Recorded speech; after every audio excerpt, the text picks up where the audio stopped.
নমস্কার। ৬০ লক্ষ মানুষের নাম ঝুলছিল আন্ডার অ্যাডজুডিকেশনে, অর্থাৎ বিচারাধীন তালিকায়। তার মধ্যে সমগ্র রাজ্য পড়ে গিয়েছিল শোরগোল। আর এরই মধ্যে নির্বাচন কমিশনের একটি দল রাজ্য সফর করে গেল। রাজ্যের সামগ্রিক আইনশৃঙ্খলা পরিস্থিতি নিয়ে তারা নাকি আর উদ্বিগ্ন নয়। কমিশনের ফুল বেঞ্চের সাম্প্রতিক 3 দিনের রাজ্য সফরের পরেই এই মূল্যায়ন সামনে এসেছে। মঙ্গলবার রাতে দিল্লি ফিরে যাওয়ার পরেই পর্যালোচনা বৈঠক করে কমিশনের ফুল বেঞ্চ। অবশ্য ভোটের সময় রিজার্ভ ব্যাংক, বিমানবন্দর কর্তৃপক্ষ, মাদক নিয়ন্ত্রণ সংস্থা বা আয়কর দপ্তর সহ বিভিন্ন সংস্থার সঙ্গে বৈঠকে এইসব সংস্থার ভূমিকা নিয়ে ক্ষোভ প্রকাশ করেন মুখ্য নির্বাচন কমিশনার। এবার নির্বাচনের পরামর্শ দিতে সংস্থার শীর্ষকর্তাদের দিল্লিতে তলব করল কমিশন।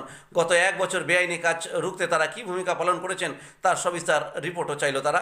এদিকে বৃহস্পতিবার আবার অতিরিক্ত তালিকা নিয়ে কলকাতা হাইকোর্টের প্রধান বিচারপতির সঙ্গে মুখ্য নির্বাচনী আধিকারিকের বৈঠকে বসার কথা। রাজ্যে আসন্ন নির্বাচনের প্রস্তুতির মধ্যেই এই বৈঠক অত্যন্ত তাৎপর্যপূর্ণ। শুধু তাই নয়, নির্বাচনী সংক্রান্ত অ্যাপিলেট ট্রাইব্যুনাল গঠন করার নির্দেশ দিয়েছে সুপ্রিম কোর্ট। সুপ্রিম কোর্টের এই নির্দেশ বাস্তবায়নের বিষয়ে প্রধান বিচারপতির সঙ্গে আলোচনা হবার প্রবল সম্ভাবনাও রয়েছে।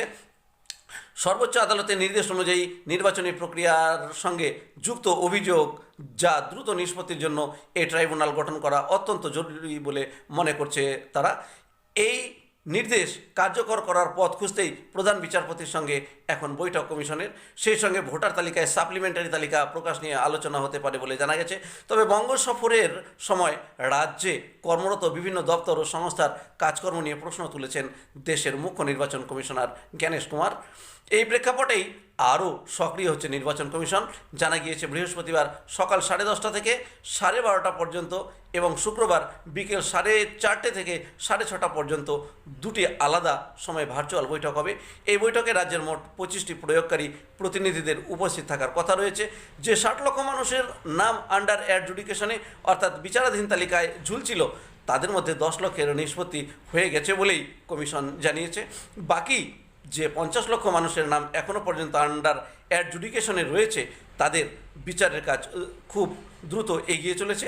মনে করা হচ্ছে খুব তাড়াতাড়ি এই সাপ্লিমেন্টারি তালিকা প্রকাশ করা হবে।